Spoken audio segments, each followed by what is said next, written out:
예, 안녕하세요. 소득세법 교수 유명산입니다. 오늘 드디어 5주차 강의를 시작하게 되었습니다. 일정상 빨리빨리 강의를 못 올려드려서 정말 죄송합니다.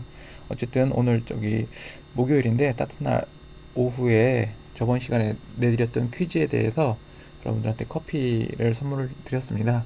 일단은 사실은 그 한 분 한 분 올라오신 분들 중에 한 분만 선정해서 드리려고 했는데 너무 많은 분들이 너무 답변을 많이 잘해 주셔갖고 모든 그 수업을 그 답변을 달아주신 모든 분들한테 아주 작은 그냥 커피 한 잔 선물을 드렸습니다. 그래서 오후에 드시고 시원하게 드시고 즐거운 하루 되셨으면 좋겠습니다. 수업 시작하도록 하겠습니다.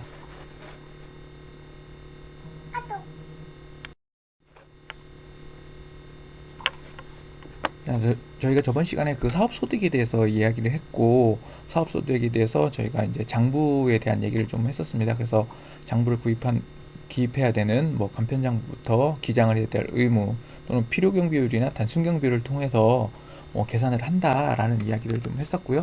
그리고 해당 부분에 있어서 그렇다면은 이런 경비라는 것이 어떻게 인정이 되고 그 범위는 어디까지 해당되는지, 왜냐면 내가 사업을 영위하고 있을 때 그렇다면은 이것은 사업자로 어, 소득으로서 경비를 인정할 수 있는 건지 아니면 아닌 건지에 대해서는 우리가 판단할 필요가 있고요.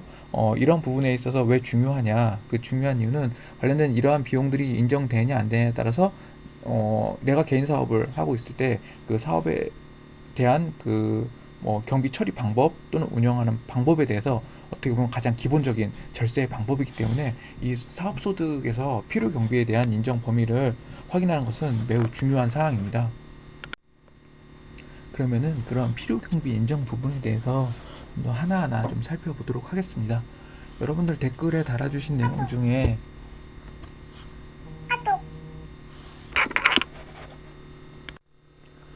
여러분들 주신 의견들 중에 그 책자에 대한 그 페이지에 대한 어, 저기 순서에 대해서 말씀하시는 분이 계셨는데, 이게 제가 여러분들 강의를 하는 건 2019년도에 발행된 책이고요. 그리고 2020년도에 발행된 책은 페이지가 한두 페이지 정도 차이 날 수 있습니다. 근데 내용이 크게 바뀌지 않은 부분이기 때문에 그냥 강의를 드리고 있으니까 그 앞뒤 찾아보시면서 해당 내용이 있는지 없는지를 좀 살펴보시면 되겠습니다. 제가 대신 강의할 때 그 관련된 그 제목을 좀 말씀드리도록 하겠습니다. 또 저번 시간에 강의한 건요, 저희가 그 비과세 사업 소득에 대한 부분을 이야기를 했었고, 이번 시간에 얘기를 한 거는 사업 소득에 대한 필요 경비에 대해서 얘기를 할 예정입니다. 그래서 여러분들 책으로 보시면은 2019년도 책으로 보시면은 349페이지가 될 테고, 아마 신규 책으로는 한두 페이지 차이가 나는 것 같습니다. 그래서 관련된 부분은 사업소득의 계산에 대한 부분이 있고요. 그 사업소득의 계산에서 그 보시면은 수익금액에 대한 부분과 필요경비에 대한 부분이 나와 있습니다. 그래서 관련된 부분을 참고하시면서 같이 들으셨으면 좋겠습니다. 필요경비라 하면요, 일반적으로 그 해당 과세기간, 우리가 과세기간을 얘기할 때 소득세 과세기간은 1월 2일부터 12월 31일까지 이러한 과세기간 동안 우리가 총 수익금액, 벌어들인 총 수익금액에 대응하는 비용입니다. 즉, 그 수익금액을 벌어들이기 위해서 발생한 비용을 저희가 필요 경비라고 합니다. 여기서 제일 중요한 게 총 수익금액에 대응하기 위한 경비입니다. 왜냐하면은 사업소득의 경비는 그 사업의 필요해서 일련의 활동에 대한 경비를 인정하는 거죠. 그래서 대표적으로 그 사업소득과 관련되지 않은 범위의 필요 경비들은 인정되고 있지 않습니다. 그래서 전체적으로 우리가 이 사업 경비를 이야기할 때는 사업과 관련이 있느냐 없느냐가 매우 중요한 부분입니다. 특히 사업소득에서는 관련된 부분에 있어서 기장을 하였더라도 이게 사업과 직접적인 관계가 없다면은 불인정될 수 있기 때문에 혹시라도 사업을 영위하는 분들은 관련 비용을 잘 고려하셔서 어떻게 된다? 지출을 하셔야 됩니다. 그래서 필요 경비에 대한 부분 가장 기본적으로 살펴보도록 하겠습니다. 책에 보면은 351페이지가 될 수도 있고요. 그리고 2010년도 책은 제가 수업을 시작할 때는 새로운 책을 갖고 할 건데 지금 수업을 이제 동영상으로 하다 보니까는 이렇게 말씀드리고 있습니다. 그래서 이러한 필요 경비에 대한 부분을 간략하게 지금 PPT를 통해 처리했는데 일반 기본적으로 그 사업을 영위하는 에 있어서 들어가는 인건비, 그렇죠? 사업을 영위하려면 결국엔 뭐가 있어야 돼요? 직원이 있어야 되는 거죠. 그래서 직원이 있어야 되기 때문에 가장 대표적인 게 인건비가 어떻게 된다? 필요 경비로 얘기한다. 인건비라고 하지만은 저희가 좀 전문적으로 얘기를 했을 때는 이게 뭐예요? 종업원의 급여를 얘기하는 거죠.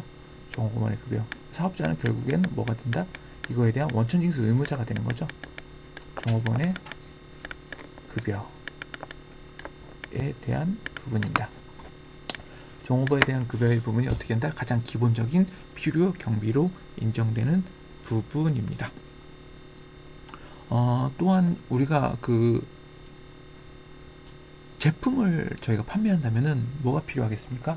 제품을 판매하기 위한 어떤 부대 비용이 필요하죠. 제품을 판매하기 위한 그게 뭘까요? 판매를 하려면은 판매를 한 전시장이 필요하고 전시장이 필요하면은 임차료가 발생할 거고 임차료가 발생하면 어떻게 돼요? 그거를 관리하기 위한 관리 비용도 들어가고 여러 가지 제품을 판매하기 위해서는 뭐가 들어간다? 비용이 발생한다. 그런데 판매하는 상품에 대한 보관료도 들어갈 테고 또 저희가 포장을 하면은 포장비도 들어갈 거고요. 그다음 운반비도 들어갈 거고요. 그렇죠? 그리고 그 판매를 하기 위해서 어떤 장려금 또 사은품 이런 것들을 사서 어떻게 돼요? 고객들한테 나눠주는 사례도 있습니다.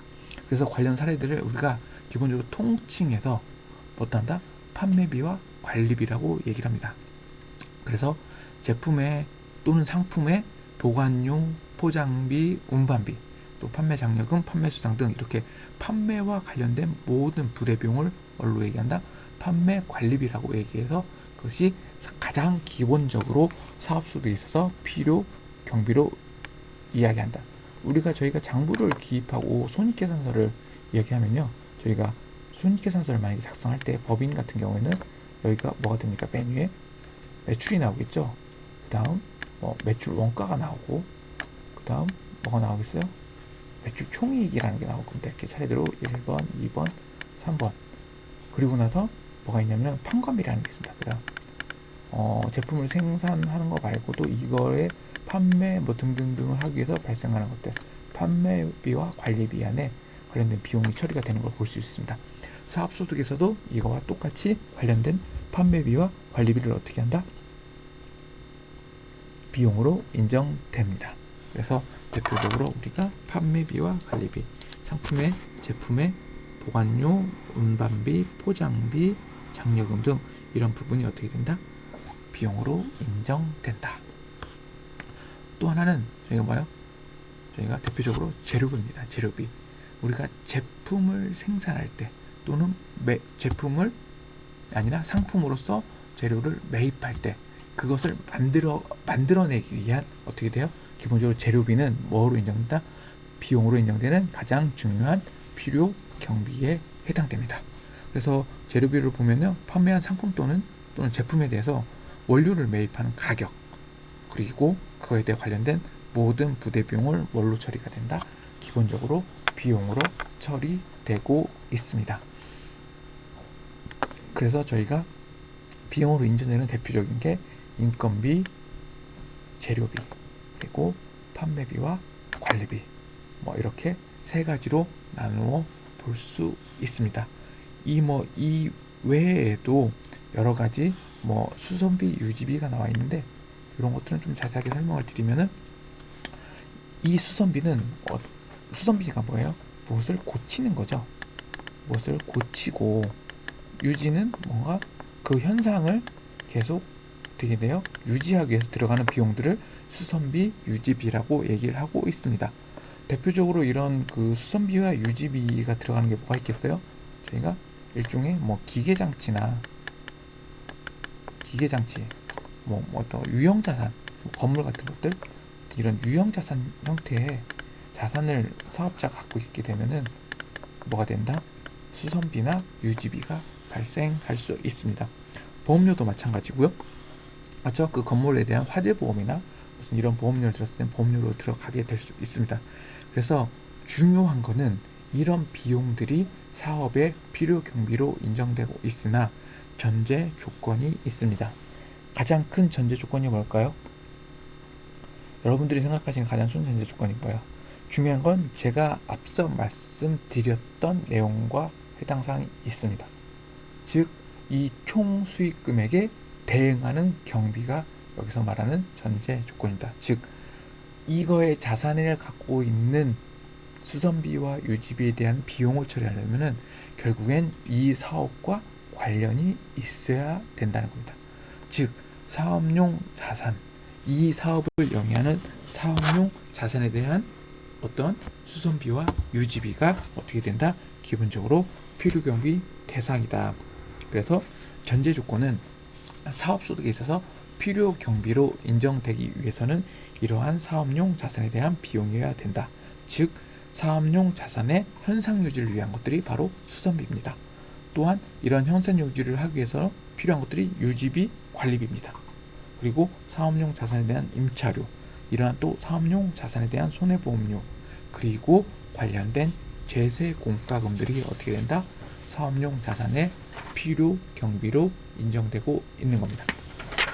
그래서 필요 경비로 인정되기 위해서 가장 중요한 건 결국에는 뭐와 연관이 돼야 된다? 바로 이러한 사업과 연관이 돼야 된다. 바로 이게 제일 중요한 뭐 된다? 전제가 돼야 됩니다. 전제. 제가 앞에서 설명드린 것처럼 총 수입에 대응되는 비용이 뭐가 된다? 기본적으로 사업소득의 필요 경비가 된다고 이야기를 하였습니다. 그리고 여기서 관련된 부분이 보험료에 대한 부분이 있습니다. 그래서 여러분들이 아시다시피 저희가 국민건강보험법에 의해서 발생하는 뭐 개인이 부담하는 보험료는 말고요. 인건비에 있을 때 사업주가 부담하는 보험료는 어떻게 된다? 기본적으로 사업용 비용으로 인정됩니다. 그리고 뭐 여러 가지에 대한 부분이 나와 있는데 관련된 부분은 책을 통해서 좀 확인해 보시면 될 것 같고요. 그리고 뭐 저희가 일정한 범위 내에서 경비가 인정되는 부분을 얘기를 하죠. 이건 경비가 인정되지 않는 게 아니라 기본적으로 경비가 인정되나 어떻게 된다? 한도가 어떻게 된다? 정해져 있다는 겁니다. 사실 어떻게 보면 경비가 대표적으로 저희가 이제 회사에서 또는 어떤 자산을 구입했을 때는 뭐가 있습니까?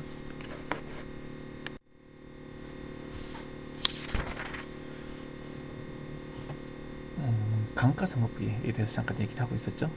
죄송합니다. 이렇게 잠깐 끊기는 이유는 왜냐면 제가 이렇게 녹화를 하다가 일 때문에 잠깐 정지시켰다가 해서 그러니까요. 이해해 주시고 관련된 부분이 있다는 겁니다. 관련된 부분이 우리가 나중에 정확하게 좀 더 심층적으로 공부해야 될 부분은요. 사실은 이 부분인 거죠. 감가상각비, 접대비. 이 부분이 사실은 어떻게 사업을 할 때 보면은 가장 중요한 부분이 될 수 있습니다. 감가상각비가 그렇다 치는데 사실은 우리가 항상 고민하는 게 바로 이 부분입니다. 이 부분과 사실은 지금 여기는 기입을 안 했는데 저희가 이게 저희 위에서 할 때 업무용 승용차입니다. 업무용 승용차인데 이게 과연 업무용 차량이냐 아니냐. 근데 업무용 승용차 같은 경우에는 사실 이제 사업과 무관한 관련된 부분은 어떻게 한다? 필요 경비에서 빼버리는 그런 형태가 나타나기 때문에 나중에 뒤에 가게 되면 좀 더 자세하게 배우도록 하겠습니다. 그래서 접대비도 여러분들이 잘 아시다시피 한도가 존재하죠. 무한정 접대비를 인정할 수 없다는 겁니다. 그러나 이게 우리나라의 특수성에 비추어 볼 때 이 접대비를 빼놓고서 어떻게 사업에 대한 경비를 이야기할 수 없기 때문에 사실은 접대비를 인정해 주고 있습니다. 그래서 접대비 한도에 대해서 부분들은 아마도 저희가 뒤에서 좀 더 같이 이야기를 할 예정입니다. 그래서 책을 쭉 여러분들 보시다 보면은 대표적으로 어떻게 된다? 이런 그 중요한 사항에 대해서는 뭐 별도의 설명들이 나와 있습니다. 그래서 책장 한 장, 두 장 정도 넘어가시면은 뭐 업무의 승용차 관련된 특례에 대한 부분 똑같이 나와 있고요. 그다음 감가상각비에 대한 부분, 2월에 한도 초과에 대한 부분, 그리고 부동산 임대업에 대한 부분이 나와 있는데 여러분들 누가 저기 부동산 매매업에 했을 때 양도소득세에 대한 부분이 있는데 그것은 자기의 어때요? 재고자산이 되는 거죠. 부동산 매매업 같은 경우는 어떻게 돼요? 부동산이 어떻게 된다? 매매업이 된 거죠. 그러면 그거에 대해서 뭐가 발생하겠어요? 법인세가 발생하겠죠. 그래서 관련된 부분이 약간 다르다. 그리고 또 부동산 임대업의 부분에서는 가장 중요한 게 뭐겠어요? 임대료에 대한 간주 임대료 계산입니다. 간주 임대료 계산은 상당히 중요하기 때문에 뒤에서 여러분들과 또 같이 한번 이야기를 하도록 하겠습니다. 그렇다면 우리가 일반적으로 쓰고 있는데 우리가 알고 있는 비용으로 인정되지 않는 것들은 뭐가 있느냐, 가장 그게 중요한 거죠. 우리가 알고 있는. 근데 여기서 가장 중요한 부분에 있어 여러분들이 개인 사업자들이 가장 많이 헷갈리는 부분이 내가 쓰는 모든 것들은 결국에는 어떻게 한다? 이런 사업을 위한 것이다. 내가 활동하는 것들은. 그래서 여러분들이 뭐 가사 관련 지출 이런 것들 있잖아요. 이것은 내가 사업을 하는 개인 사업자인데 내가 사업하는 동안 가사 관련 지출이 어떻게 사업과 관련이 없는 거냐 이렇게 얘기를 하고 있습니다. 그러나 대표적으로 사업과 무관한 지출과 대표적으로 가사에 관련된 지출은 우리의 뭐가 상관없다? 사업소득과 별개로 보고 있습니다. 그래서 해당 부분에 대해서는 뭐다? 전액 비용으로 인정되지 않습니다. 그래서 여러분들이 그렇지만 예를 들자면은 그런 부분은 있습니다. 내가 사업을 영위해서 개인 사업자긴 한데 제조업을 영위하고 있습니다. 그래서 직원이 뭐 10명 정도 있다. 그래서 직원들을 위해서 뭐 한다? 식당을 만들었습니다. 식당을 만들었죠. 그래서 식당을 만들었을 때 식당을 위하면 뭐 식료품을 사야 되고 이런 것들 이렇게 사용하는 것들은 어떻게 돼요? 사업소득에서 필요 경비로 인정받을 수 있습니다. 그 내용의 물품들은 사실은 뭐 어떻게 돼요? 뭐 밥을 짓거나 이런 것들을 위해서 만들어진 것들이기 때문에 그것들은 사업 관련 경비로 볼 수 있습니다. 그러나 그렇지 않은 상태에서 내가 우리 집에 활용하기 위한 물품을 사는 것들은 어떻게 된다? 기본적으로 필요 경비에 인정되지 않습니다. 또한 여기서 사업자에 대한 급여가 나와 있는데 왜 사업자의 급여는 필요 경비가 안 될까요? 개인 사업자 같은 경우는 개인이 벌어들인 모든 비용은 어떻게 된다? 본인의 사업 소득입니다. 그래서 소득으로 보기 때문에 그 소득 자체가 뭘로 인정된다? 그냥 사업소득의 종합소득세 납세 범위 안에 들어가는 겁니다. 그래서 개인 사업자의 소득은 어떻게 된다? 별도의 비용이 아니다.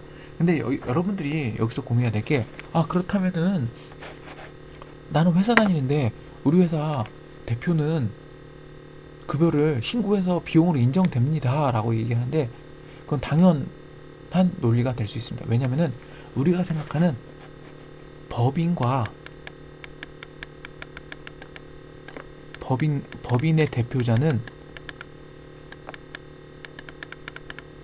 법인의 대표자는 회사의 주인이 아닙니다. 법인의 대표자는 누가 주인이에요? 사실은 주주가 주인인 거죠. 주주가 주인인 거죠. 그래서 대표자는 급여를 받는 어떻게다? 급여 생활자다. 그렇기 때문에 법인에서 대표자에게 들어가는 급여와 개인 사업자의 사업소득이 있는 대표자는 엄연히 다르다는 것을 인지하셔야 됩니다. 차이가 있다라고 말씀드리는 겁니다. 그리고 또한 관련된 부분 뭐가 있어요? 소득세와 개인 지방소득세 관련된 부분은 뭐가 된다? 기본적으로 비용으로 처리되지 않습니다. 또한 제세공과금, 즉 벌금, 과태료, 가산금, 체납처분비, 징수 의무 불이행으로 인한 납부했던 이런 조세들은 기본적으로 비용으로 처리되지 않습니다. 여기서 우리가 크게 짚고 넘어야 할 것, 필요 경비가 아닌 것들에 대해서 짚고 넘어야 할 게 가장 두 가지입니다. 두 가지. 사실은 많이 헷갈리는 거. 가사 관련 경비. 많이 헷갈리겠죠? 가사 관련 경비와 또 하나 뭐가 있을까요? 업무 무관 경비입니다. 업무 무관 경비라는 것은 기본적으로 뭐예요? 이거의 사업을 영위하는 데 있어서 해당 부분과 상관없는 것이 기본적으로 어떻게 한다? 필요 경비로 인정되지 않는다 라고 이야기를 한 겁니다. 그래서 저희가 얘기하는 것들은 앞에 큰 전제가 결국엔 무엇과 연동돼야 된다? 기본적으로 사업과 연동돼야 된다는 겁니다. 그래서 제가 처음에 설명드릴 때 결국에는 이 과세 기간 안에 가장 중요한 게 뭐냐? 총 수익 금액과 대응하는 비용이라는 겁니다. 예를 들어서 아무리 이 사업과 연관됐더라도 제가 사업을 영위는 여기서 6월 1일부터 사업을 시작했습니다.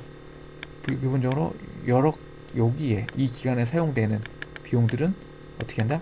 사업을 시작하지 않았기 때문에 이 관련된 내가 사업을 준비하기 위해서 여러 가지 지출한 비용이다라고 얘기를 할지라도 실질적으로 어떻게 돼요? 영업 활동을 시작하지 않았기 때문에 이 기간에 쓴 비용들은 어떻게 된다?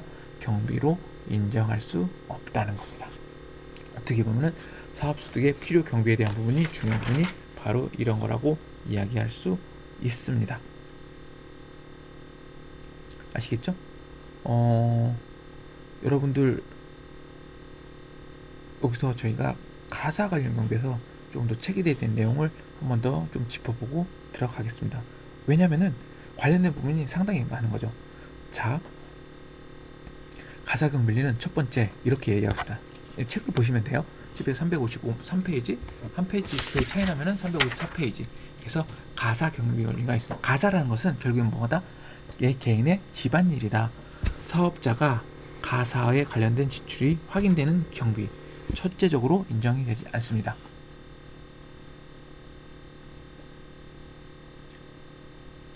그리고 또 하나 두 번째는 이거 뭐죠? 직계 좀비속. 직계 좀비속에서 주택을 무상으로 사용하게 하고 그 직계 좀비속이 해당 주택에 실제로 거주하는 경우에 이거 부당행위 이게 잘못된 건 아닌데 이거는 가사경비다. 직계 좀비속은 누구예요? 내 가족인 거죠. 결국엔 내 가족이 회사 이름으로 주택을 샀지만은 그거를 직계 좀비속이 거주할 때는 어떻게 한다? 가사 관련 경비로 본다. 근데 내가 회사에서 이러한 주택을 구입을 하고 우리 직원이 사용하게 되면 뭐가 되겠어요? 복리후생비로 볼 수 있겠죠. 왜? 직원이 살기 위해서 만들어낸 주택에 예를 들자면은 내 직계 좀비속이 살 경우에는 무상으로 살 경우에는 어떻게 한다? 살 경우에는 사업과 연관이 사용되지 않고 그렇기 때문에 이것을 가사 경비로 보는 거고 이것을 직원의 뭘로 생각했을 때 직원의 기숙사로 생각했을 때는 어떻게 한다? 가사 경비가 아닌 거죠. 업무에 필요한 경비로 볼 수 있다는 거죠. 그래서 이런 것들이 조금씩 차이가 발생한다는 겁니다. 그렇죠? 그래서 사실은 여러분들 그 가장 많이 헷갈리시는 게 뭐 기장을 하거나 이랬을 때 이게 복리후생비입니까? 아닙니까? 그래서 여러분들이 많은 부분들의 복리후생비를 보면은 사실은 이게 실질적으로 복리후생비냐 아니면은 뭐 가사 관련 경비냐 이렇게 얘기할 수 있는데 대표적으로 이렇게 얘기할 수 있죠. 옷을 샀습니다. 내가 사업자로서 옷을 이렇게 쭉 사서 입었는데 이 옷을 사서 백화점에서 옷을 사서 내가 입거나 내 직계 좀비속들이 입으면 어떻게 돼요? 가사 관련 경비가 되는 거고 그 옷을 사서 직원들한테 근무복으로 나눠줬다. 그럼 뭐가 되겠어요? 바로 복리후생비가 된다는 거죠. 이러한 복리후생비와 가사 관련 경비는 어떻게 한다? 바로 한 끗 차이다. 쉽게 말하면 그 어떻게 사용하는 용도에 따라서 똑같은 가게 구입한 것들이 어떻게 한다? 달리 적용될 수 있다는 겁니다. 이렇게 1차시 강의가 끝났는데 이렇게 자주자주 끊어서 올리니까는 좋기는 한데 제가 시간이 없다 보니까 어쨌든 강의를 끊지 않고 오늘은 쭉 좀 진행해 보도록 하겠습니다. 이게 제가 1시간 동안 강의를 할 수 있을지 1시간 반 동안 쭉 강의를 끌고 갔으면 좋겠는데 어떻게 될지 모르겠네요. 어쨌든 하는 데까지 해보도록 하겠습니다. 제가 이렇게 지금 하는 동안 여러분들한테 이렇게 쭉 시작하기 전에 커피를 보내드렸는데 커피를 드셨는지 모르겠네요. 저는 커피는 먹지 못하고 강의를 하니까 자꾸 목이 타니까 생수를 먹으면서 하고 있습니다. 그래서 이 다음으로 넘어가기 전에 한 가지 더 설명해 드리겠네요. 이거 두 가지 가상관련 지출 뭐 한다? 사업과 무관한 지출, 이것도 상당히 어떻게 된다? 중요한 사항이다, 이슈 사항이다. 그래서 하나 말씀드리자면은 이 각 사업년도 말씀드린 것처럼 각 사업년도에서 업무와 관련이 없다고 생각되는 경비, 업무와 관련이 없다고 생각하는 금액이 바로 업무 부관 경비입니다. 대표적으로 우리가 사업자들이 이 사업과 상관없는 어떻게 한다? 자산을 취득하는 경우가 있습니다. 자산, 뭐 집 같은 경우는 마찬가지죠. 이 사업과 관련 자산을 취득할 때, 이 업무에 관련 없는 자산을 취득할 때 어떻게 한다? 뭐가 된다? 보통 대출을 받게 되죠. 대출을 받게 됐을 때는 결국 이게 뭐예요? 업무와 무관하는 경비가 될 수 있습니다. 왜냐면 대출을 하면 뭐가 나가요? 이자가 나가죠.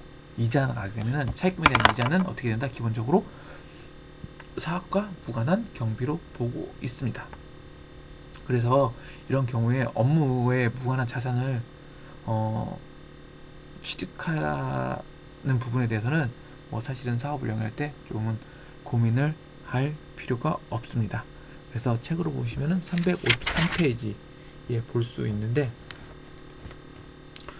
여러분들 조금 다를 수 있기 때문에 관련된 부분은 책을 좀 보면서, 페이지는 조금 앞에 한두 장 정도 차이가 날 수 있기 때문에 좀 보면서 여러분들 좀 보셨으면 좋겠습니다. 정확하게 얘기하면은 소득세의 사업소득의 필요 경비에 대한 부분입니다. 그래서 관련된 부분에 대해서 이야기를 하고 있습니다.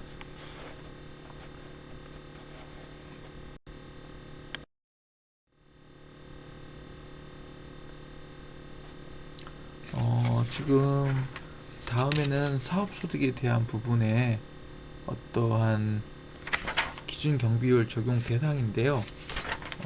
사실은 이 부분도 상당히 중요하지만 진짜로 중요한 건 사실은 책에 있습니다. 그래서 요 페이지를 넘어가기 전에 책을 보면서 같이 이야기를 하겠습니다.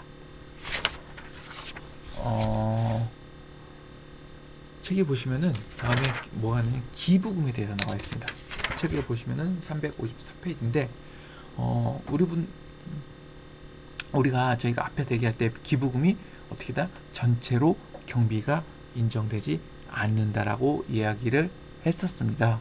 그래서 해당된 기부금이 뭐가 있는지 여러분들 우리가 잠깐 쓰면서 얘기해 보도록 하겠습니다. 여기에는 그냥 여기다 쓸 테니까요. 들으시면 됩니다. 빈칸을 좀 만들어 놓으면 좋을 텐데 그게 안 돼서 일단은 기부금에 대해서 얘기를 해보겠습니다. 자, 그냥 이 내용과 상관이 없습니다. 우리가 기부금의 종류에는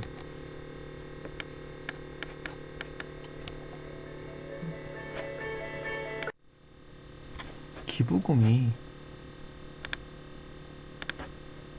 있습니다.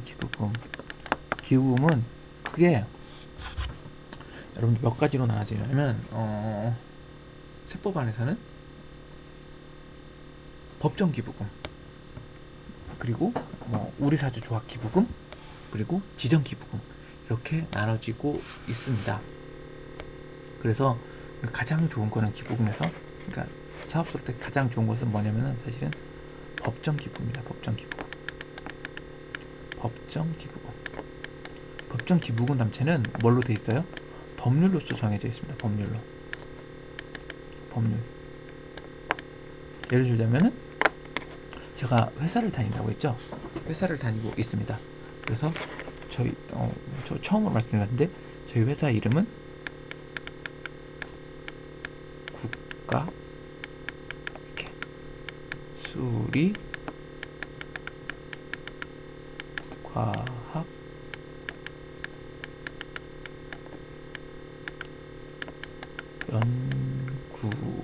연구소입니다. 저희는 법률로 의해서 만들어진 기타 공공기관으로서 연구소에 기부를 하려면 뭐가 된다? 법정 기부금이 처리가 됩니다. 그래서 이런 부분을 좀 더 살펴보도록 하겠습니다. 왜냐면은 기부금 상당히 중요한 부분이거든요. 그래서 책을 보면 354페이지인데 새 책은 제가 좀 가봐야겠네요. 제가 학교를 가본 지 오래돼서 사실은 그 책을 다시 사면은 그거 같이 강의를 좀 하도록 하겠습니다. 자, 책을 보시면은 사업자가 기부금을 지출한 경우 법정 기부금 및 지정 기부금 중 한도 초과액, 어떠한 특정한 법률에 의해서 정해진 한도 초과액과 비지정 기부금은 어떻게 한다? 경비에 산입하지 않는다. 즉, 기부금 자체는 뭐가 됩니까?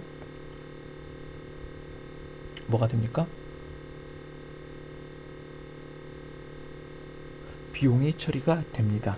그러나 해당 부분에 있어서 어떻게 한다? 한도 초과액과 비지정 기부금은 경비에 산입하지 않는다라고 이야기를 하고 있습니다. 즉, 기부금도 일정한 범위 내에서 어떻게 된다? 인정이 된다. 다만 100% 인정되진 않습니다. 그래서 기본적으로 사업소득에서는 법인세법에서는 법인이 기부하니까 되는데 사업소득의 좀 특이한 점은 기본공제 대상자, 우리가 종합소득세 계산을 하면은 어떻게 돼요? 기본공제 대상자죠. 배우자 및 부양가족, 이런 부양가족이 기부를 합니다. 부양가족이 기부를 합니다. 그러면은 어떻게 될까요?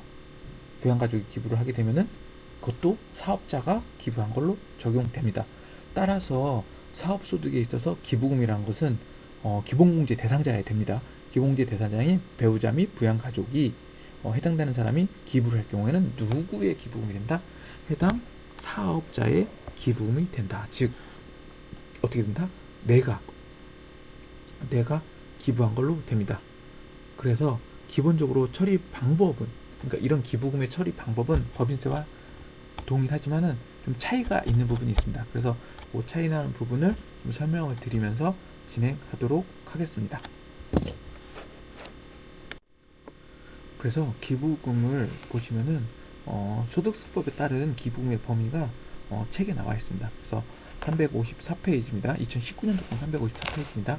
그래서 필요경비의 한도를 설정하는 금액이 나오는데 그 한도를 좀 살펴보도록 하면은 정치 기부금, 법정 기부금이죠. 기준 소득액 마이너스 2월 중 100%. 결국엔 어떻게 된다? 100% 어떻게 된다? 필요경비로 산입이 된다. 그리고 우리가 알고 있는 기본적으로 지정 기부금이죠.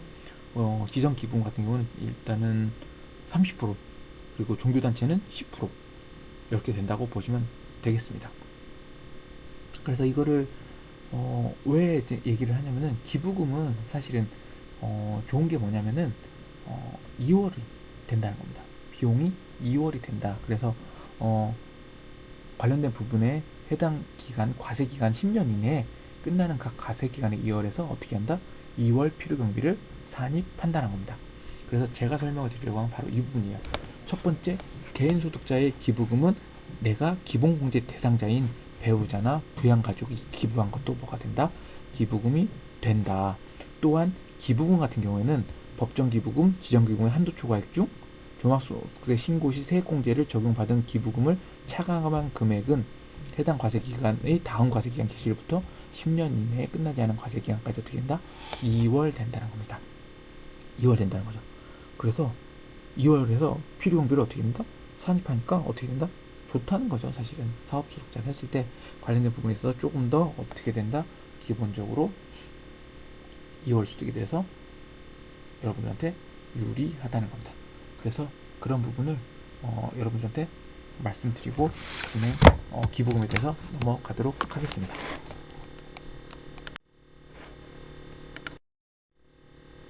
이어서 계속 말씀드리도록 하겠습니다. 제가 슬라이드를 쫙 바꿨습니다. 이거 설명을 해서 들어가는 부분들을 여러분들한테 어떻게 하려고 좀 써드리려고 슬라이드를 이건 백지를 넣었습니다. 자, 그래서 이어서 뭘 하냐? 접대비에 대해서 얘기를 하겠습니다. 이번엔 접대비. 자, 오늘 관심이 많죠. 접대비. 사업하는 사람들한테는 사실은 오히려 어떤 사업 분야에서는 이 접대비가 절제 다수의 비용으로 처리하는 경우도 있습니다. 그래서 이런 접대비를 여러분들이 항상 고민할 수밖에 없는데, 그렇다면은 이런 접대비가 뭔지 그리고 접대비에 대해서는 어떻게 차이가 발생하는지에 대해서 이야기를 하도록 하겠습니다. 책으로 보시면요, 이 접대비에 대한 부분이 사업수기는 355페이지 나올 수 있습니다. 자, 일단은 기본적으로 접대비는 경비로 어떻게 된다? 인정이 된답니다. 경비로 인정이 된다. 경비로 인정이 되죠. 그러나 요 경비는 뭐가 된다? 뭐다? 전체가 전부 인정되는 게 아니다. 전부 인정이 되게 아니다. 그래서 뭘 두고 있다? 한도를 두고 있습니다. 그래서 접대비를 지출한 경우에는 일정한 한도 범위 내에서 어떻게 한다? 필요 경비로 인정하고 있습니다. 그래서 기본적으로는 법인세법에 접대비의 한도 계산 근거가 좀 더 명확하게 나와 있습니다. 그래서 그 부분을 여러분한테 얘기를 하면은 기본적으로 말씀드릴게요. 일단은 접대비 한도액은 뭐다? 얼마다? 접대비 한도액은 이렇게 한도액입니다. 그러나 중소기업은 어떻게 된다? 이렇게 한도, 즉 2배라는 거죠. 그래서 해당 과세 기간에 대해서 안분해서 사용합니다. 그래서 과세 기간이 여러분들 이렇게 되면은, 사업이 여기서 시작했으면은 접대비가 이렇게 인정되는 건 아니고 전체가 요 과세 기간 안에 들어가 있는 것만큼에 대해서 인정이 됩니다. 그래서 관련된 부분을 어떻게 한다? 알고 있어야 된다. 그래서 이런 접대비는 효율적으로 어떻게 보면은 세금을 절세하는 입장에 본 거죠. 왜? 우리가 탈세가 아닙니다. 접대비는 나쁜 짓은 아닙니다. 왜? 필요에 의해서 쓰는 건데, 어쨌든 세금을 절약하기 위해서 하나의 방법도 접대비도 활용할 필요가 있다는 겁니다. 그래서 사업자가 접대비를 지출한 경우는 뭔다? 필요경비로 인정한다. 그런데 우리가 법인세와 소득세가 다른 점을 좀 살펴보도록 하겠습니다. 이 접대비에 한해서입니다. 그래서 사실은 법인세에서는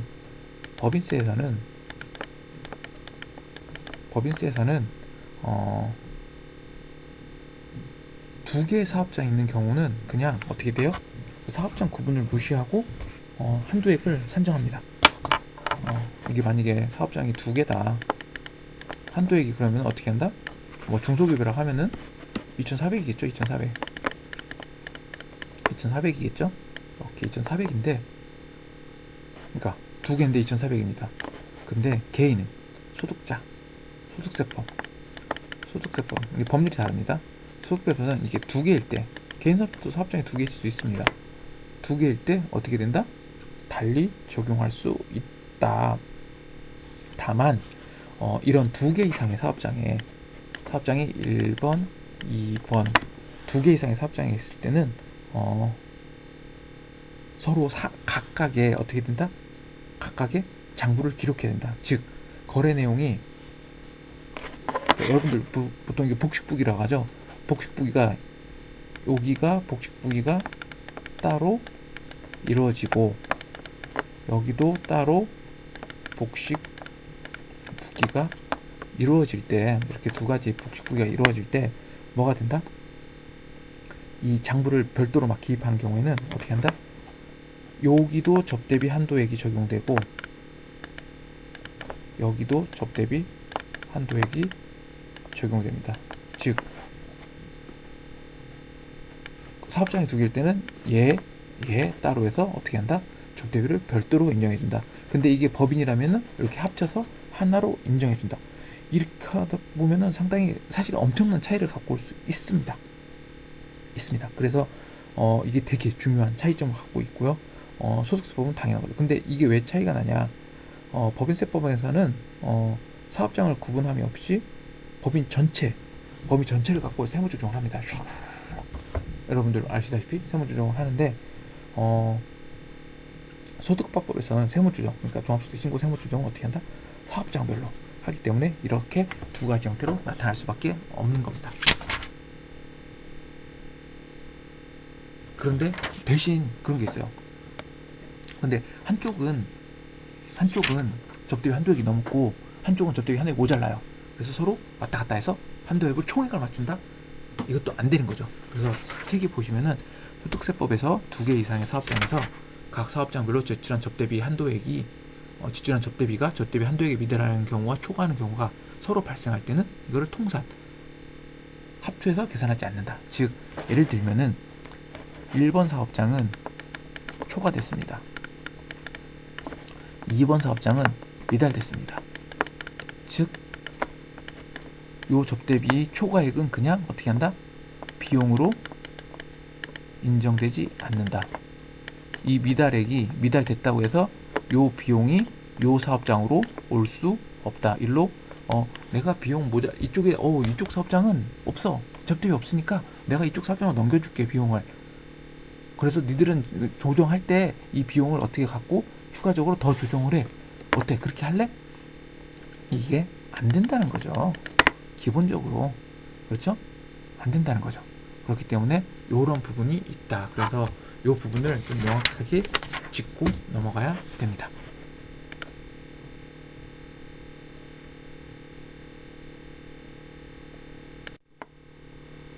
그래서 여러분들한테 이러한 접대비에 대해 부분에서 저희가 설명을 드렸습니다.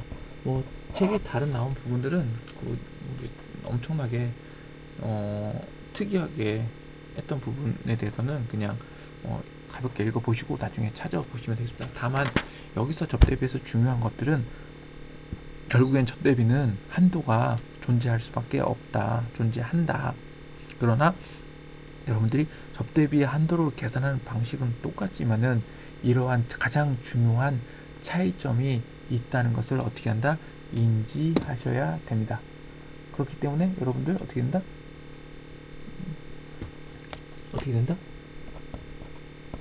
그거를 알고 계셔야 된다. 즉 차이점을 알고 있어야 어떻게 기장으로 할 것인지에 대해서 정확하게 된다 인지할 수 있다는 겁니다. 자, 어떻게 이해하셨죠? 뭐 그렇게 어려운 내용은 아닙니다. 그러나 세법이라는 게 사실은 어쨌든 이게 뭔가 이해를 하는 것보다는 결국에는 어떤 정해진 틀을 내가 어떻게 한다? 그냥 기억해야 되는 부분이기 때문에 그런 부분들을 상당히 좀 어려운 부분이라고 얘기할 수 있습니다. 물론 가리키는 저희 입장에서도 상당히 어려운 부분인 거죠. 자, 이제 접대비를 저희가 얘기를 했습니다. 그렇다면은 우리가 또 그 사업을 하면서 가장 많이 이야기하는 게 또 하나 있죠. 바로 뭐가 있을까요? 업무용 자동차입니다. 업무용 승용차. 업무용 승용차는 그러면은 어떻게 적용을 하고 이것들이 어떻게 진행이 되는지에 대해서 얘기를 하겠습니다. 이러한 업무의 사용처에 대한 표들은 사실은 법인에서도 똑같이 이야기를 하고 있기 때문에 관련된 부분을 총체적으로 같이 공부하시면은 좀 더 좋은 내용이 되지 않을까 합니다. 자, 그러면은 다음 장에 넘어가서 뭐한다? 업무용 승용차에 대해서 얘기를 하도록 하겠습니다. 업무용 승용차도 PPT가 이렇게 써 가면서 여러분한테 말씀을 드리려고 하겠습니다. 이렇게 펜으로 좀 쓰면은 조금 보기가 좋을 텐데 좀 죄송합니다. 양해를 좀 부탁드립니다. 이게 마우스로 쓰다 보니까는 역시 한계는 존재하네요. 근데 사실은 제가 수업을 하면서 판서를 하긴 하는데 여러분들 수업하면서 보시겠지만 판서를 해도 역시 글씨는 이쁘지 않습니다. 그렇기 때문에 그냥 수업 시간에 들으면서 보시면은 이게 그 글씨구나 라고 보시면 되겠습니다. 나중에 판서를 하실 때 보시면 아마도 큰 차이가 없다 라고 이렇게 얘기를 하실 것 같습니다. 여담으로 어제는 그래도 선거일이었죠. 선거일이었는데 선거를 어떻게 여러분들 다 하셨는지 모르겠습니다. 저도 오전에 가서 선거를 진행하고 왔는데 뭐 여러분들이 뭐 지지한 사람이 당선됐는지는 뭐 사실 알 수는 없지만 어쨌든 제가 말씀드리는 거는 왜냐면 선거에 대한 부분이 어쨌든 내가 국가라는 내 우리나라에 속하면서 내가 누릴 수 있는 저는 제 개인적인 생각은 그 최고의 권력이라고 생각합니다. 어떻게 보면 진짜 사소한 한 표일 수도 있고 어떻게 보면 엄청난 한 표일 수 있습니다. 어쨌든 내가 가지고 있는 권력을 정당하게 행사하는 게 상당히 중요하다고 생각을 합니다. 여러분들 이제 그런 얘기를 이제 3.1운동 이 조세를 얘기하다 보니까 왜 권력이라고 하냐면은 조세에 따라 세금에 대해서 얘기를 하면은 여기 3.1운동을 여기 저희가 얘기를 많이 하죠. 3.1운동을 얘기하는 게 아니라 조세에 관련된 얘기를 하는데 이 조세 저항이라는 얘기를 하고 있습니다. 사실은. 근데 조세 저항에도 어떤 형태로든 발생한 이유가 결국에는 국민들의 권력을 국가에서 가져가려고 하기 때문에 발생하는 거죠. 대표적으로 제가 왜 이 얘기를 하냐면은 3.1운동과 이런 조세와 여러분들 관련이 있다고 생각해 본 적이 있나요? 저도 한 번도 그렇게 생각을 하지 못했는데 작년 3.1운동 그러니까 제가 아마 수업을 시작했으면은 아마 제일 먼저 수업을 시작했을 때 이야기했을 텐데 작년 3.1운동 시점에서 제가 개강을 했을 때 얘기를 했던 것 같아요. 3.1운동에 대한 그 뿌리의 근간에는 뭐도 존재한다? 일본의 수탈에 대한 조세, 세금에 대한 저항도 포함되어 있다는 겁니다. 그 내용의 칼럼이 사설로 나온 경우가 있는데 제가 기회가 되면은 여러분들한테 관련 부분을 좀 더 보면서 이러한 부분들이 사실은 얼마나 중요한지에 대해서 여러분들한테 말씀을 좀 드려보도록 하겠습니다. 왜 그러냐면은 상당히 재밌습니다. 이러한 것들이 우리가 예전에 조선시대인가요? 술을 담으면은 어떻게 돼요? 국가 법에 의해서 엄청나게 어떻게 돼요? 처벌을 받았죠. 그리고 일제 시대에 저희가 술을 뭘로 했어요? 국가에서 일괄적으로 관리를 하게 돼 있죠. 그래서 옛날에 그게 뭐가 있었죠? 저희가 술도가라고 보통 얘기를 하는데 주조창이라고 있었습니다. 주조창이라고 얘기하는 것은 국가에서 관리를 했다는 겁니다. 그래서 술을 국가에서 관리를 하고 국가에서 세금을 매기는 시점이 바로 일제시대입니다. 일제시대이기 때문에 관련된 부분도 결국엔 뭐와 관련돼 있다? 모든 것이 세금과 관련돼 있다. 기본적으로 강대국들 또는 우리가 그 산업혁명 이전에 그 이전에 뭐 중세 유럽 등 많은 식민지를 사실은 만들어 놓고 그것을 일본이 우리나라를 수탈하는 이유가 결국엔 뭐가 관련돼 있다? 이러한 세금과 관련이 돼 있습니다. 그래서 여러분들도 한번 아시겠지만 의외로 관련된 부분이 세금이 커다랗게 관련돼 있다. 예를 들어서 보스턴 차 사건 여러분들 많이 배웠죠. 미국에서 보스턴 차 사건이 결국에는 대표적인 조세 저항에 해당됩니다. 그래서 제가 저번 강의할 때 그 레포트를 지금 레포트를 낸다는 게 아닙니다. 이번 학기 레포트를 사실은 그 소득세법에서 조세 저항에 대한 부분을 사례를 분석해서 제출을 하라고 얘기를 했었어요. 의외로 재밌는 사건이 많아서 그렇게 얘기를 했는데 이번 학기에는 여러분들 강의를 대면을 하게 되면은 그 부분에 대해서 제가 말씀을 드리겠습니다. 그래서 조세 저항이 어떤 것들이 있는지에 대해서 얘기를 했는데 여러분들 찾아보시면은 의외로 재밌는 그 조세 저항 사건이 있을 겁니다. 조세 저항에 대한 부분이. 그래서 여러분들 뭐 세법을 좀 더 친근하게 사실은 다가가려면은 이러한 조세 저항도 살펴보도록 있다. 대표적인 조세 저항이 뭐가 있나요? 우리나라에서 가장 엄청나게 조세 저항이 있었던 것이 하나가 대표적으로 우리나라에 조세 저항이 있었던 게 하나가 있죠. 최근까지도 작년에 정리했던 뭐가 있어요? 종교인 과세입니다. 종교인 과세. 이것도 사실은 종교인들에 대한 어떻게 돼요? 저항으로 인해서 종교인 과세가 우리나라에 되게 늦게 설립이 됐죠. 그래서 여러분들도 알고 아시다시피 이런 부분들이 조세 저항에 해당된다라고 보시면 되겠습니다. 자, 여담으로 얘기를 했고요. 이제는 뭐 아니다 업무용 승용차에 대해서 이야기를 하게 되겠습니다. 얘들은 뭘까요? 자, 업무용 승용차. 짠. 빵빵 이렇게 효과음도 넣으면 좋은데 유튜브에서는 그렇게 많이 하는데 저는 그렇게 못하니까 효과음은 뭘까요?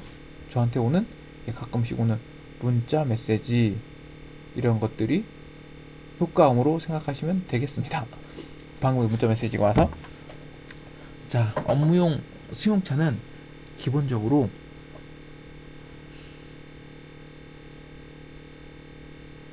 어떤 경우에 비용이 처리할 수 있는 대해서 살펴보도록 하겠습니다. 업무용 수용차에 대해 첫 번째 뭐부터 시작합니다. 업무용 수용차는 보다 자산입니다. 첫 번째 자산입니다. 우리가 기본적으로 복식부음 의자는 자산이면은 뭘 진행합니까? 자산은 뭐 합니까? 여러분들 가장 중요한 게 뭐예요? 감가상각비를 계산합니다. 그래서 업무용 수용차에 대해서는 뭘 자산이면에 뭘 계산한다? 감가상각비를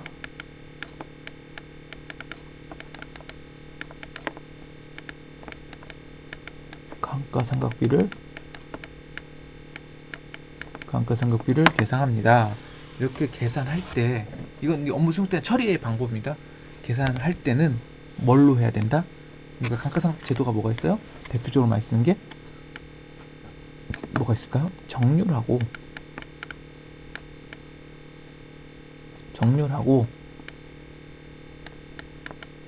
정액이 있죠. 그런데 이것은 강제적으로 뭘로 해야 된다? 정액법으로 생각해야 된다. 정액법이라는 것은 일정 상한가 상각기간 동안 1차년, 2차년, 3차년, 4차년, 5차년도에 동일한 금액, 예를 들어서 100원, 여기도 100원, 100원, 100원, 100원 이렇게 정액법으로 감가상각을 해야 됩니다. 또한 중요한 거는 우리가 이 감가상각비를 몇 년을 해야 되냐, 그러면 몇 년을 해야 되냐, 제가 그래서 여기 써놨죠. 1년, 2년, 3년, 4년, 5년. 그래서 감가상각비량의 우리가 내용연수라고 얘기하시죠. 내용연수라고 얘기합니다. 이런 걸 내용연수, 이 내용을 몇 년 동안 감가상각 내용연수는 5년으로 해야 된다고 어디에 규정되어 있습니까? 세법에 규정되어 있습니다. 그래서 관련된 부분은 기본적으로 업무용 수용차에 대한 관련 비용은 일단은 감가상각비를 계산할 수 있는데 기본적으로 내용연수는 5년으로 해야 되고, 그리고 뭘로 한다? 정액법으로 생각해야 된다. 자, 이 얘기를 왜 할까요? 이 얘기를 하는 이유는 이렇게 하면은 이 부분을 어떻게 한다? 뭘로 얘기해 준다. 우리가 이 감가상각비, 사실 돈은 나간 건 아니죠. 이 감가상각비를 필요 경비에 어떻게 한다? 산입해 준다는 겁니다. 필요 경비가 뭐예요? 저희가 필요 경비가 어떻게 돼요?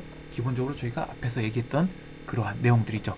이 총 수익 금액에 대응하는 비용으로 처리해 준다. 그래서 내가 열심히 회사를 만들어 갖고 차 타고 열심히 다녔어요. 그건 당연히 필요 경비를 해줘야 되는데, 근데 이 차를 타고 다녔는데 이 차 가치가 자꾸 떨어지잖아요. 그게 감가상각이죠. 가치가 떨어지는 것 자체도 가치가 떨어졌으니까 뭘 해야 된다? 네가 돈을 나가진 않았지만은 실질적으로 뭘 이용해 준다? 비용으로 인정해 준다는 겁니다. 그래서 뭐가 중요하다? 이러한 내용들이 중요하다는 겁니다. 그래서 여러분들 해당 부분에서 이렇게 알고 계시면 되겠습니다.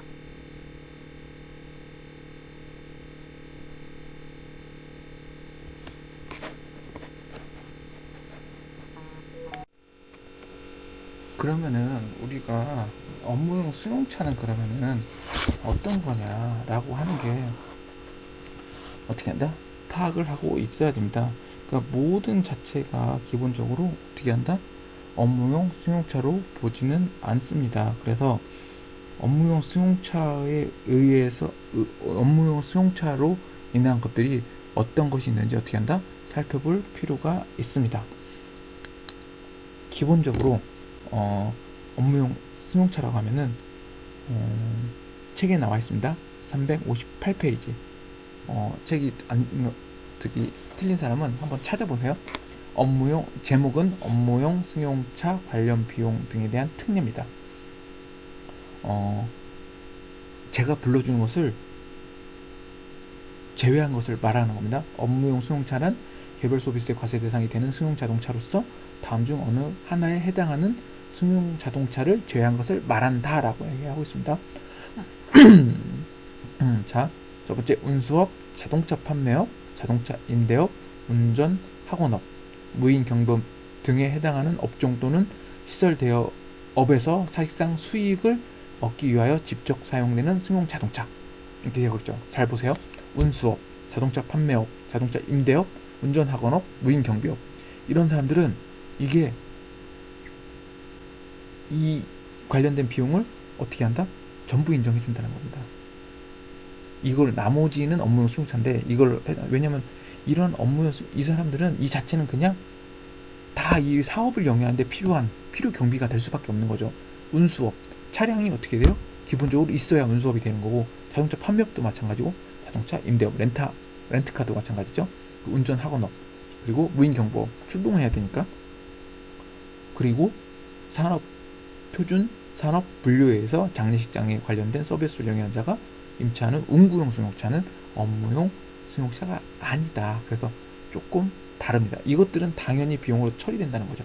그래서 관련된 부분을 제외한 것은 다 업무용 승용차로 본다. 이해가 되셨나요? 조금 어렵죠. 이 부분에 대해서는. 근데 잘 생각해 보시면은 이 업무용 예를 들자면은 얘들은 이 차량이 결국엔 영업인 거고 생산인 거예요. 어떻게 보시면. 그래서 그런 부분에 차이가 있다. 근데 여기서 중요한 거는 그렇다면 이런 이제 업무용 승용차에 대한 부분을 우리가 정의를 살펴봤어요. 그러면은 이 업무용 승용차는 얼마나 비용이 인정되는지를 저희가 알 필요가 있는 거죠. 지금 효과음이 핸드폰에서만 나오고 있습니다. 효과음이 핸드폰에서만. 그래서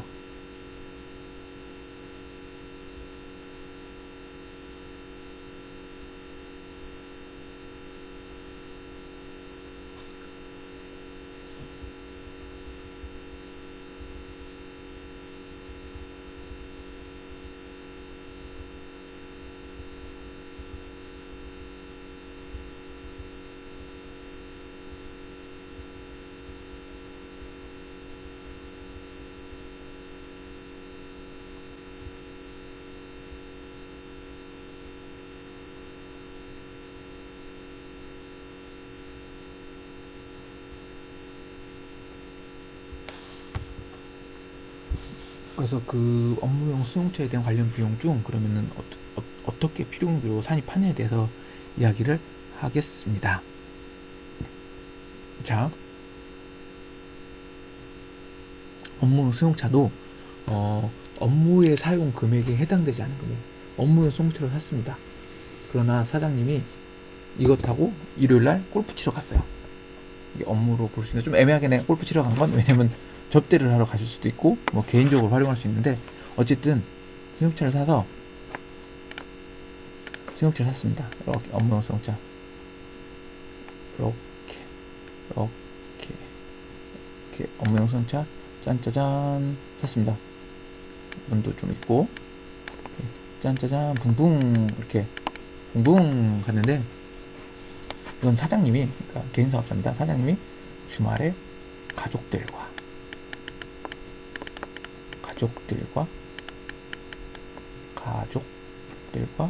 여행을 갔다.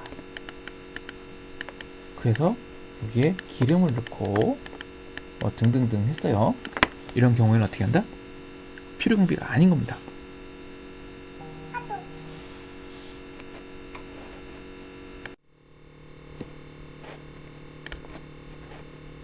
붕붕 갔죠. 그래서 안 됩니다. 그래서 계산할 때는 우리가 그 업무 수용차 관련 비용만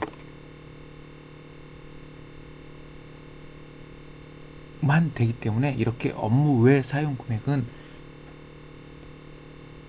그 당시에 어떻게 한다? 관련 비용을 제하게 됩니다. 그래서 이 부분들은 정확하게 얘기하면은 비용으로 인정받을 수 없습니다.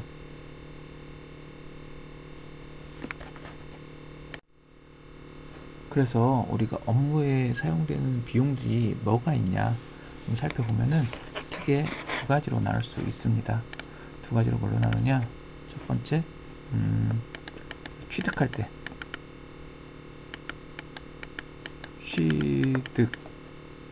하고, 두 번째로는 유지할 때 내는 비용이 있습니다.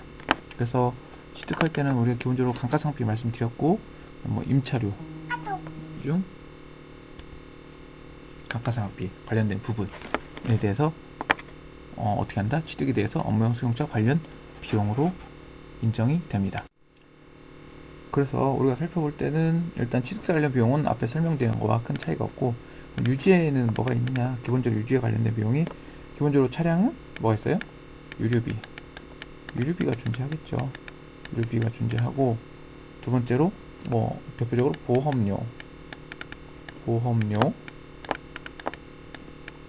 보험료가 있을 테고, 그리고 뭐 있어요? 수선비 있죠. 수선비. 그리고 또 뭐가 있을까요? 뭐 자동차세, 그다음 뭐 통행료 이런 것도 있을 게요. 통행료 이런 것들이 기본적으로 뭐가 된다? 우리가 알고 있는 업무용 승용차에 대한 부분이 된다. 그래서 이런 부분들은 뭐가 된다? 비용으로 처리한다.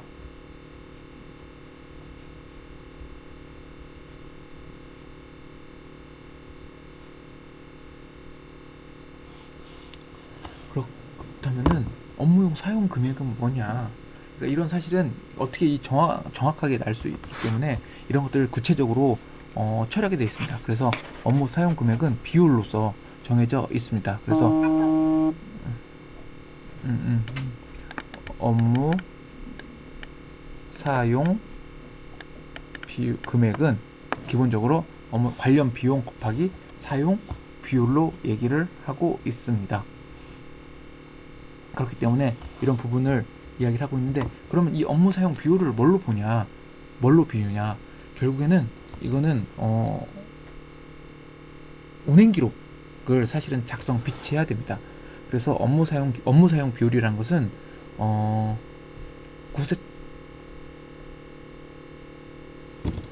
국세청장이 기획재정부 장관과 협의해서 고시하는 운행 기록 방법, 뭐 이렇게 운행 기록부가 있어요. 그에 따라 확인되는 총 주행 거리 중 확인되는 업무용 사용 거리가 차지하는 비율을 얘기합니다. 그러니까 결국에는 내 그 차량이 사용했을 때 그 운행 기록이 총 주행 거리에서 업무에 사용되는 그 거리가 얼마냐. 그래서 업무 사용 비율을 어떻게 한다? 만들어내고 있습니다. 그래서 그 부분을 정리한다면은 보시면은 업무 사용 비율인 거죠. 업무 사용 비율입니다. 비율은 기본적으로 우리가 총 주행거리 분의 어때요? 업무용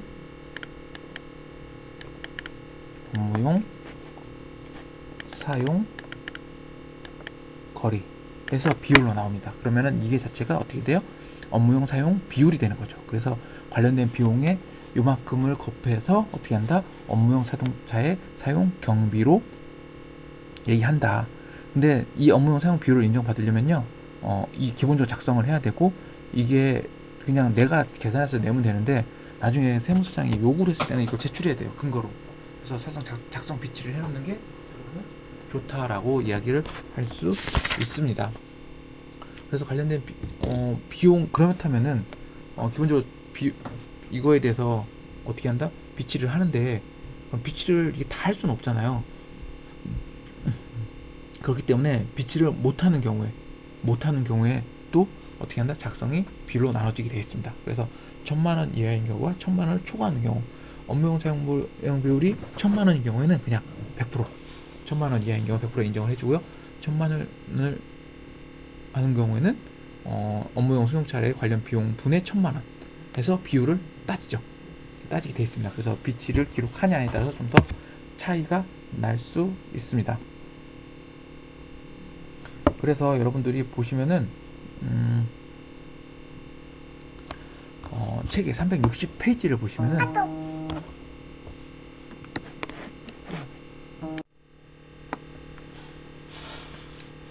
그래서 기본적으로 업무 수용차에 대한 얘기를 하게 되면은 운행 기록을 비치했느냐 안 했느냐, 그리고 해당 과세 기간 동안 업무용 승용차에 관련 비용을 1,000만 원을 초과했느냐 안 했느냐에 대해서 360페이지 조금 다를 수 있습니다.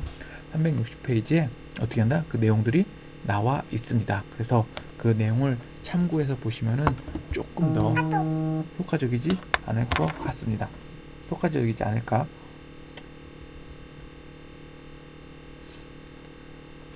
같습니다. 그래서 우리가 이제 업무용 승용차에 대해서 얘기를 했습니다. 그러면 저희가 감가상각비를 얘기할 건데, 감가상각비는 조금 나중에 얘기하고 관련된 사항을 한 번 더 정리하면서 넘어가도록 하겠습니다. 저희가 이번 시간에 공부한 것은요, 기본적으로 중소기업이 아니죠, 사업 소득자에 대한 필요 경비에 대해서 얘기를 했습니다. 그래서 필요 경비는 뭐가 해야 된다? 관련된 총 수익 금액에 대응하는 비용이다. 그래서 기본적으로 그 사업을 영위하는 데 있어서 필요한 모든 비용들은 뭐가 된다? 기본적으로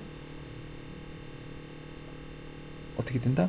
경비로 인정이 된다. 그래서 뭐 제품을 판매, 뭐 포장, 뭐 이런 것들은 기본적으로 비용 인정되고, 사업용 자산에 대한 부분도 역시 비용화 시킬 수 있고, 그러나 우리가 가장 중요한 거, 여기서 가장 중요한 거는 필요 경비가 불산입 되는 게 있다. 불산입은 산입이 안 된다는 겁니다. 썼지만 산입이 안 된다. 대표적으로 얘기한 게 뭐 있어요? 가장 중요한 건 가사 관련 경비입니다. 그리고 두 번째로 중요한 게 뭐 있었죠? 업무와 무관한 경비. 즉 사업을 영위함에 있어서 그 사업과 무관한 것들은 기본적으로 경비로 인정되지 않는다. 또한 내가 가사에 관련된 경비도 어떻게 한다? 관련된 부분에서 인정되지 않는다라고 얘기를 했었습니다. 그래서 이런 부분이 상당히 중요한 부분이기 때문에 다시 한번 하고 있고, 그리고 우리가 세부적으로 좀 더 얘기한 부분이 뭐가 있어요? 기부금 있죠? 기부금과 또 하나 뭐 있나요? 하나 뭐 기부금, 그리고 두 번째 기부금, 두 번째 접대비, 세 번째 승용차, 업무용 승용차죠. 이렇게 세 가지가 있죠. 자, 쉽게 우리가 이해할 수 있게 접대비 우리가 어떻게 되죠?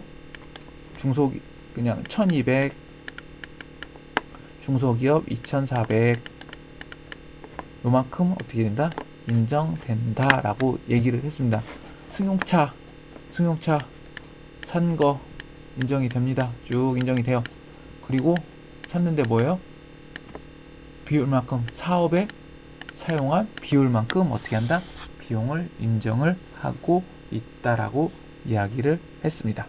이렇게 간편하게, 그러니까 우리가 핵심적으로 알아야 될 부분은 바로 이 부분이에요. 어떻게 한다? 접대비, 승용차는 결국에는 가장 중요한 건 업무에 사용한 만큼 된다. 접대비는 어떻게 한다? 1200, 2400만큼 처리가 된다라는 얘기다. 그리고 또 뭐가 있나요? 기부금 있죠? 기부금 어떻게 돼 있어요?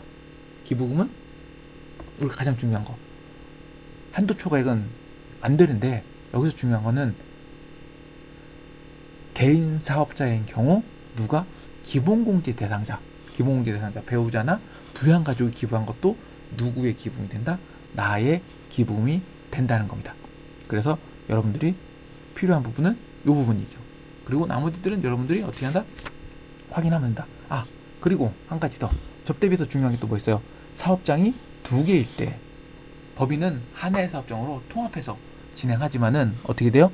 나머지는 개인 사업자 같은 경우는 두 개의 사업장을 어떻게 한다? 별도로 접대비를 산정할 수 있다. 다만 양쪽의 접대비가 한쪽은 초과하고 한쪽은 미달했을 때 어떻게 된다? 서로를 어떻게 한다? 같이 합산해서 통산, 이거 보통 통산한다고 하는데 합산해서 어떻게 할 수는 없다라고 얘기를 했습니다. 그래서 여러분들과 오늘 수업은 이렇게 오랜 시간 동안 3차시 문제를 전부 다 풀었습니다. 아주 긴 시간 동안 아주 저도 힘들었지만은 여러분들도 힘들었을 거라고 생각이 됩니다. 그래서 다음 시간에는 이거에 대해서 좀 더 계속 진행하도록 하고, 재밌는 수업이 되도록 열심히 노력하고 있는데 여러분들한테 어떻게 잘 이렇게 다가갈 수 있는 건지 사실은 저도 잘 모르겠습니다. 저도 직장 생활을 하면서 이런 것들을 진행하다 보니까는 시간에 쫓겨서 여러분들 그 원하는 시간에 빨리빨리 못 올려드리고 이렇게 정리를 하는 경우가 있어서 정말 죄송스럽게 생각을 합니다. 그래서 그런 부분 좀 인지해 주시고 어떻게 한다? 여러분들이 좀 더 수업에 좀 집중해 주셨으면 좋겠습니다. 이번 한 주 또 날씨가 좋을 것 같고요. 금요일 날은 좀 비가 올 것 같은데 좋은 하루 되시고 하루 마무리 잘 하시기 바랍니다. 다음 주에 또 다시 여러분들 찾아뵙도록 하겠습니다. 제발 다음 주가 이렇게 동영상으로서 여러분들을 만나는 기간이 마지막이었으면 하는 엄청난 바람을 갖고 있습니다. 하여튼 좋은 주말 보내시고 행복한 하루 되십시오. 감사합니다.